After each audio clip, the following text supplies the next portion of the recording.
हरीचुंडी चौपाल में नैना चौटाला यहाँ पर पहुंची है और काफ़ी संख्या में भीड़ है।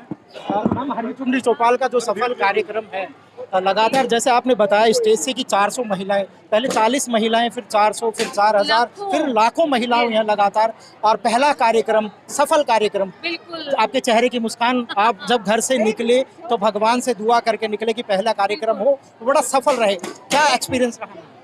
आज का तो मैं कहती हूँ मैं इतनी ज्यादा खुश हूँ कि घर से जो मन्नत मांग के चले थे वो शायद मेरी मुराद पूरी होगी कि पहली हरी चुनरी चौपाल। मैं शीला जी का बहुत बहुत धन्यवाद करूंगी, शीला गोदारा जी का जो यहाँ की अध्यक्ष है, कि उन्होंने कम समय में ये बीड़ा उठा के मेरी मुराद पूरी कर दी। और एक बहुत बड़ी लाइन जो है वो आज महिलाओं ने खींच दी हरी चुनरी चौपाल के माध्यम से। तो आगे आगे जैसे जैसे करेंगे हर जिला अध्यक्ष को बहुत जोर आएगा। तो मैं तो बहुत ज्यादा खुश हूँ कि मतलब पहली में हमारी हजारों महिलाएं शामिल हुई हैं। बेटी गोदारा की है, गोदारा के गांव में पहुंची है तो अलग से एक्साइटमेंट होगा। बिल्कुल मान सम्मान की है गोदारा परिवारों ने मेरा, क्योंकि मैं गोदारों की बेटी हूँ।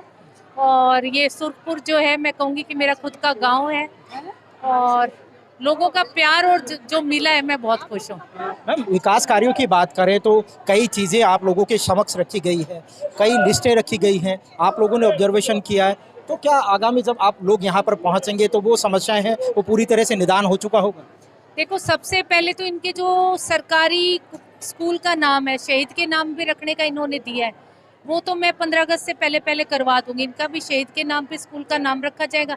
बाकी जितने भी इन्होंने दिए हैं गांव से रिलेटेड है चाहे आसपास से, वो जाके एक बार पढ़ के जो करने वाली है उनको करवाने का काम करेंगे।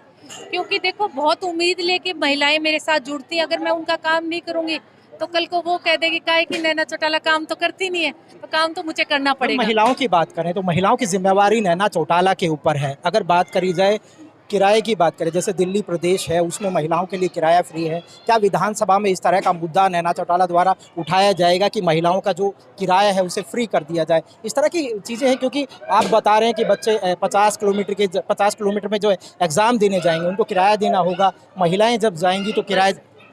ये जो कुछ जगह बसेस की सुविधा जो है वो बिल्कुल फ्री है, ऐसा कोई किराया नहीं लगता।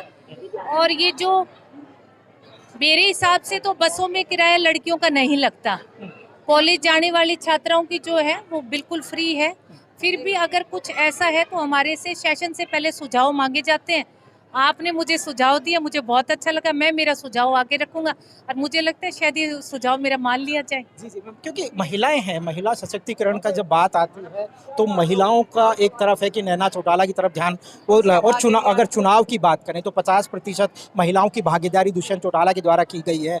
अब जो जब सरपंच यहाँ पर बनेंगे या पार्षद वहाँ बनेंगे, वो अपनी चीज़ें, अपने क्षेत्र के जो मुद्दे हैं वो बेखूबी उठाएंगे। आप बाडड़ा के मुद्दे जैसे विधानसभा में उठाते हैं तो पूरे हरियाणा के मुद्दे आप लोगों को उठाने होंगे, क्योंकि पूरे हरियाणा का लीड आप लोग कर रहे हैं। देखो, महिलाओं की एक बड़ी इच्छा थी और मेरी भी इच्छा थी कि महिलाओं को जो है वो बराबर का हक मिले, इसीलिए हमने पंचायतों में 50% की भागीदारी थी, फिर डिपो होल्डर्स में 33% की भागीदारी थी और फिर बैकवर्ड क्लास में 8% की भागीदारी थी। तो बहुत सारी महिलाओं से रिलेटेड है। बसों का 200 किलोमीटर की बजाय 50 किलोमीटर करना, स्कूलों में बसों की सुविधाएं जो है वो मुफ्त करना, ये सारी महिलाओं से रिलेटेड है। आगे भी जितने भी काम होंगे महिला, वो मैं हूँ इनका वकील बन के मैं ही उठाऊंगी। राज्यसभा चुनाव के लिए कुछ स्पेशल कोई बयान? ऐसा कुछ मेरी नहीं होनी।